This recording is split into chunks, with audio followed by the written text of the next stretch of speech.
Ayan guys, sino ang umiyak last year? Kasi walang pera nung December. Kasi ang laki ng binayaran na tax. So, pag-usapan natin today is about sa tax dito sa Finland.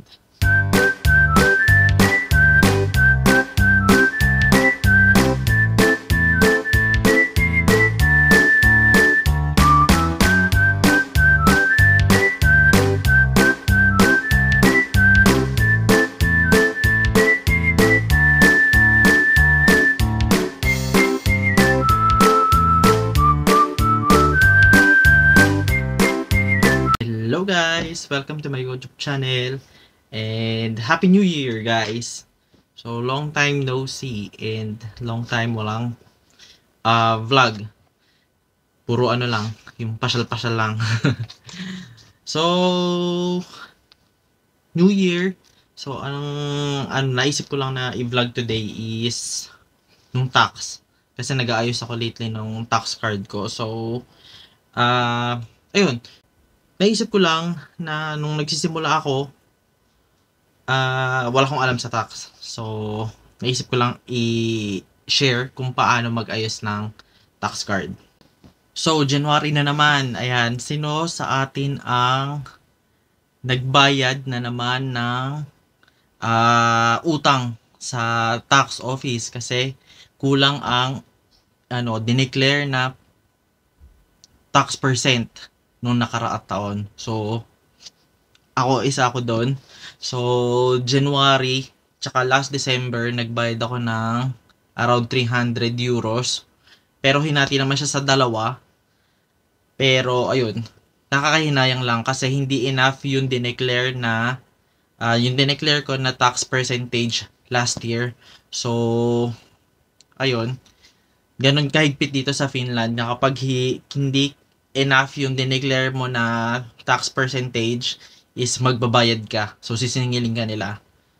Ayan. So, before tayo mag-start doon sa mga basic pointers about sa pag-aayos ng tax percentage, disclaimer na hindi po ako ganun ka-expert sa pag-aayos ng tax. So, ang alam ko lang po is yung basic and ito yung ginagawa ko personally. So, hindi ko naman kayo papahama kasi ito yung ginagawa ko sa tax card ko. Okay? So, ayun. Ang tax dito sa Finland as ang tinatawag nila na progressive tax system. So, the more na tumataas yung income mo, the more na tumataas yung tax percentage mo. So, itong alam ko po na basic na pag-aayos ng tax is para dun sa mga employees. So, pero doon sa mga may business dyan, or magtatayo ng business, wala po akong idea dyan. So, ito more on sa personal income na galing sa mga may employer. Okay? So, yung first is, saan ka kumukuha ng tax card? So, doon sa mga bagong dating, usually kasi yung doon sa website ng Vero Fistefi. So, yung Vero is yung tax. So, sa website ng Vero Fistefi, doon pwede natin kuhanin na directly yung tax card. Pero, nagre-require siya ng yung pag-identification through bank application. So, meron siyang verification na isa-send doon sa bank app mo para ma-verify na ikaw yon. So, pag bago ka sa Finland, not necessarily maaayos mo agad yon. So, pwede ka naman tumawag sa sa customer service, and may mga English naman doon na hotline. So, or doon sa hotline nila makakapili ka ng English na customer service. So, para doon sa mga Finnish na speakers. Okay? So, paano magsisimula? Ang masasuggest ko is kailangan mong alamin kung magwi-weekends ka ba. So, itong yung sahod mo is kailangan mo malaman kung magtatrabaho ka ba ng weekends or ng holidays, or fixed ba yung trabaho mo ng Monday to Friday na parang office hours lang na 8 to 5 or 7 to 3, ganyan. Kasi malaki yung impact ng weekends sa income mo. Kasi every Sunday, double pay yon. Tapos, may mga nasa private na companies, iba rin ang rate ng Saturday. So, for example, sa amin, sa government, sa hospital, yung Saturday from 6 p.m. onwards, double pay na yon. So, tas Sunday pa is double pay. Ayan. So, kung may mga OT pa, so kailangan din computed mo yung mga ganyan. So, pag sinabi mo naman na fixed na ano ka, na fixed yung time schedule mo, so necessarily yung ano mo, yung income mo is fixed din. Unless nga yun nga ano ka, nagtatrabaho din ng holiday. So ang masasuggest ko doon sa nagtatrabaho muna ng Monday to Friday, tapos fixed yung ano nila, yung monthly income nila. So kukumputin mo yung income mo for the whole year. So 12 months. So, pag kinompute mo yon, kapag regular employee ka na, most probably makakatanggap ka ng tinatawag na nila na kesaraha. So, yun yung parang sa Pilipinas na 13th month pay. So, bibilang mo yon. So, parang ang kukumputin mo is 13 months. So, kunwari, ang sahod mo, let's say lang 2,000 euros per month. So, itatimes mo siya sa 13, tapos yun ay i-declare mo dun sa doon sa Vero Piste fee. Tapos yung kapag nag ano ka doon, kapag nilagay mo na yon yung income mo for the whole year, may katumbas na siya automatically na tax percentage. Okay? So sa akin naman, for example, sa part ko, nagtatrabaho ako sa ospital, so naiiba-iba yung shift. So nag-duty ka rin ng weekends, ng holidays, yan.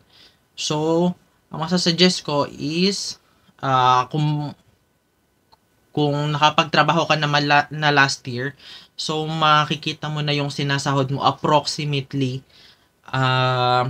for example, nung month ng December, end ng November. So, kung sa tingin mo sumasahod ka ng yung basic pay mo, plus yung ayun nga yung lisarahan na tinatawag, from yun yung income mo na nanggagaling doon sa weekends. So pag kinombine mo siya doon sa month na yon, so yun approximately yung mare-receive mo sa month na yon. Tapos yun na yung kukumputin mo for the rest of the year. So yung ganun yung ginagawa ko. So yung mga average. So ang ginagawa ko, medyo pinapasobrahan ko ng konti, mga 200 to 300 euros, kasi sa workplace ko, possible na kumuha ng mga extra shift. So ang computation sa extra shift is, syempre, yun nga yung automatic na binabayaran ka ng specific amount kapag kumuha ng extra shift, plus OT. So, ayun, medyo mahirap mag-compute sa kapag ganun yung shifting or yun yung ganun yung field ng trabaho mo. So, medyo mahirap kuhanin yung computation mo for the whole year. Okay? So, ang masasuggest ko is, start pa lang ng year, January or February, isa-set mo na lakihan mo na. Mas maganda na mas malaki yung isa-set mo na percentage kahit sa start pa lang ng taon. So, okay lang yon. Kasi, pwede mo naman siya i-adjust later on na kapag makikita mo na okay, mga June or July, na parang hindi ko naman nare-reach yung sinet ko na monthly income na ginawa ko noong January. So, later on, for example, mga June, July, yung ginagawa ko usually is nagche-check, nagre-recompute na ako. So, at kalahati ng taon, merong mga ibang mga fins, ang ginagawa nila mga August, ganyan, sila nagpapalit na sila after nila ma-receive yung 13th month pay. Kasi usually dumarating yun ng mga around July. So, after nila matanggap yon, may nagre-readjust na sila kasi mas madali mo nang malaman kung ilan na lang yung sasahurin mo hanggang end of the year. Pero sa akin, ang practice ko is mga June or July, medyo nagre-recompute na ako kasi kung sakaling sobra or kung sakaling kulang yung dineclare ko na tax percentage at the start of the year, yung pagbabawian mo is medyo mahaba pa ulit. So, mga kalahating taon pa. So, hindi ganon kalaki yung mababawa sa'yo or hindi ganon kalaki yung tax percent na maa-assign sa'yo. Kasi kunwari, kulang ka ng mga around 4,000 euros o kaya mga 3,000 euros ng June dun sa dineclare mo for the whole year. So, ang mangyayari, yung 3,000 euros na sa tingin mo susobra dun sa income mo, masyado ng compressed kung mga later ng end of the year ka na mag-aano. So, ang laki ng tax percentage na ikakalta sa'yo. Kaya ang daming mga Pilipino, isa na ako doon na minsan pagpatapos na yung taon, kung kailan holiday, kung kailan magpapasko, ang laki na nababawas sa sahod. So, ayun. Hopefully, medyo na-gets nyo yung point nung pagsiset ng tax percentage. Ayun nga, dun sa start pa lang ng year, mas maganda na medyo mataas na yung iseset mo na tax percentage or yung income na iseset mo for the whole year. So, explain ko mamaya kung may ano tawag dito, kung paano inilalagay yung, may dalawa kasing options dyan. So, it's either, so, explain ko na So, it's either, iseset mo yung tax percentage, tapos lalabas na doon automatically kung ano yung katumbas nung tax percentage na sinet mo. So, medyo magulo siya. So, ang ginagawa ko is, ang option na pinipili ko is yung ikaw yung maglalagay ng specific amount na possible mong masahod for that year or for the whole year. So, doon na automatic naman yung percentage na lalabas. So, mas madali yun. Okay? Tapos, kunwari, half of the year na, nasa kalagitnaan ka na ng taon. So, tinitignan mo ngayon yung payslip mo, parang nahirapan kang i-check kung, minsan kasi yung mga payslip magulo, hindi ko rin maintindihan minsan eh. So, parang hindi mo alam kung magkano na ba sinahod ko. Magkano na ba yung income ko from January to June. So, merong isang website na pwede nating pag-checkan kung magkano na ba yung, ayun nga, yung nasa sahod na natin. So, parang hindi mo na kailangan computein. Ang problema dito is, medyo delayed siya, at least mga 1 month delayed yung website doon sa income mo. So, yun yung website na tuloregistry.fi. Okay? So, minsan doon ako nag-check kung magkano na ba nasa sahod ko ng gantong panahon, parang ganyan. So, parang mas madali sa yung mag-recompute kung magkano pa ba yung ceiling mo hanggang matapos yung taon. So, dun sa tax card, meron tayong nakikita na dalawang number. So, yung isa is yung mas maliit and yung mas malaki. So, yung mas maliit, usually, yaan yung tax percentage mo na ibabawas lang sa'yo normally. So, yung isang tax, dati, ang rule niyan is kapag meron kang second job, yan na yung mag-a-apply doon automatically, doon sa, yun yung tax percentage na mag-a-apply automatically doon sa second job mo. Pero ngayon, nagbago na. So, ang ina-apply na is yung maliit na tax card, yung tax percentage, tapos, ang gamit na lang no second yung mas malaking tax percentage na makikita mo sa tax card is kapag nag-over ka na dun sa ceiling. So, may way ba para mabawasan yung tax percentage? Meron. May mga maliliit na bagay na nakakatulong para bumaba yung tax percentage mo. Pero hindi ito nag-apply sa lahat. So, sa akin, walang nag-apply kahit ano eh. So, ayun. So, ano-ano ba ito? Una is yung single parent. So, kung single parent ka, tas may anak ka, ayan, depende pa minsan kung ilan ang anak mo. So, ayun, pwede kang makipag-usap sa office ng, ayan, ng tax office. Tapos, tutulungan ka nila kung paano mag-recompute. Kasi alam ko nabawasan yung tax sa mga single parent. So, naliliitan. Pero hindi ko alam kung ilang percent. Pero naliliitan. Tapos, the more the anak, the more the merrier. Ayun, nakakabawas din siya ng tax ng parents. Hindi ko rin alam kung ilan. Pero, kung marami kang anak, or marami kang dependent, ayun, so, i-remind ko na, tag dito, na i-check mo kung paano mababawasan yung tax mo. Alam ko nakakabawas ng tax yun eh. Tapos, yung mga loans. So, kapag meron ka mga loan, hindi lahat ng loan nag-a-apply. So, kapag may loan ka, for example, ng housing loan, ayun, kailangan mo rin siya i-declare sa tax office kasi, ayun, nakakabawas yun ng tax card, nakakababa. Tapos, pero kapag multi-purpose loan, hindi siya applicable. So, ano pa? So, sa mga nurses, hindi ko alam sa ibang profession. So, sa mga nurses, meron kaming tinatawag na mga union. So, yung membership ng union, kapag member ka ng union, meron, for example, do sa union ko, member ako, 1.1% ang binabayad ko sa union every month. Tapos, ayun, nakakabawas din siya. Siguro kung magkano yung binabayad mo dun sa union, yun din yung babawas dun sa tax mo. Ano pa? Transpo. For example, dito sa Helsinki, nakatira ka sa Zone C. Tapos, yung workplace mo is nasa Zone A.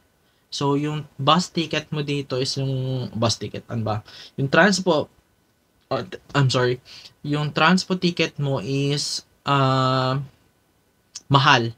So, kasi ABC na yung zones na binabayaran, wala namang ANC lang. So, mas mahal, more than 100 euros na yata yun. So, ayun, i-declare mo siya, nakakabawas din siya ng tax, and yung kapag naman nakasasakyan ka. So, yung pag-compute ng kilometers dun sa bahay mo, papunta sa workplace, and pabalik, so, kino-compute nila yung kilometers. So, merong specific na amount ng kilometers. So, I suggest ano nyo din yun, i-declare nyo din yun kasi nakakabawas din ng tax yun. Ano pa? Yung church. So, kapag member ka ng church, ako Catholic pero hindi ako nagpa-register doon sa Catholic Church kasi nga may tax din yung simbahan. So, hindi ko alam kung ilang percent pero dami kong hindi alam, no? Pero ayan yung mga nakakabawas ng tax. So, kayo na lang bahala na mag-check kung ilan ang nababawas. Kasi baka abutin na ng isang oras tong vlog ko. So, ano pa? May mga benefits tayo sa employer natin. Kunwari, ako, meron kaming specific amount na for transpo. Meron kami nare-receive ng mga coupons para makapambili ng transpo, ng mga bus card. So, yon dinideclare din dapat yon. Kasi, meron dun part sa Vero na i-declare mo kung magkano yung nagagastos mo sa transpo. So, yung threshold, yung credit threshold kapag dun sa commuting is 900. So, 900 yung limit na kailangan mong i-shoulder. Kapag more than dun yung nasa-shoulder mo, ayun, nakakabawas na siya ng tax. Pero, kung may nare-receive ka naman ng benefit, ayun, mga gas, or, ayun nga, yung mga bus card. So, ibabawas nila yun doon kasi parang technically hindi naman galing sa bulsa mo yun. So, I hope nakatulong sa inyo tong mga simple na infos na to. So, kasi nung bago ako, wala akong alam totally sa ganito. So, ayun, sana nakakatulong. Ayan. To wrap up our vlog, so, ayun. Anong tawag dito? Ayun. Kapag, let's say naman, sabi mo sobra-sobra naman yung sinet mo na tax percentage, ang laki. Para nga hindi ka magbayad at the end of the year na dahil kinapos ka. So, pag sobra-sobra naman, ano mangyayari? So, yung, um, sa experience ko, kapag sumobra, is honest naman ng government dito. Makaka-receive ka ng income tax return. So, kapag sobra-sobra yung sinet mo, next year, mga around na mga March, April, malalaman mo na kung meron kang tax refund. So, or wala, kung wala kang tax refund, or kung magbabayad ka, kung enough ba yung sinet mo na tax percentage the last year. So, ganun sila. So, binabalik naman nila yung pera na sumobra doon sa dineclare mo. So, meron pa nga ditong season, mga, alam ko parang mga kailan ba nila binabayaran yan? Binabalik, hindi ko na matandaan. So, merong season dito, yung pagbabalik nila ng tax, yung income tax return mo, meron niyang season na nagsisale yung mga shops kasi alam nila yun yung balikan ng tax ng mga tao, so para bumili ng mga something nice. So parang technically nag-iipon ka lang din parang ganoon. So yun yung naman yung good side na kapag sobra-sobra naman yung sinet mo na tax. So paano naman pag saktong-sakto lang? May ma-receive ka pa rin ba ng income tax? So, ang laki ng sinahod mo, tapos ang laki din ng tax percentage mo, tapos at the end of the year, parang na-reach mo lang talaga yung ceiling. So, hindi ka sumobra, hindi ka rin kulang. So, parang, ano lang yun parang plus minus lang. So, parang, naano mo lang, na, parang sakto lang yung sinet mo na tax. So, parang wala kang mare-receive na income tax return and wala ka rin babayaran. So, parang sakto lang yung nagawa mo. So, ayun. Thank you guys, and that's our vlog for today. Thank you for watching, and see you on my next vlog. Thank you. See you.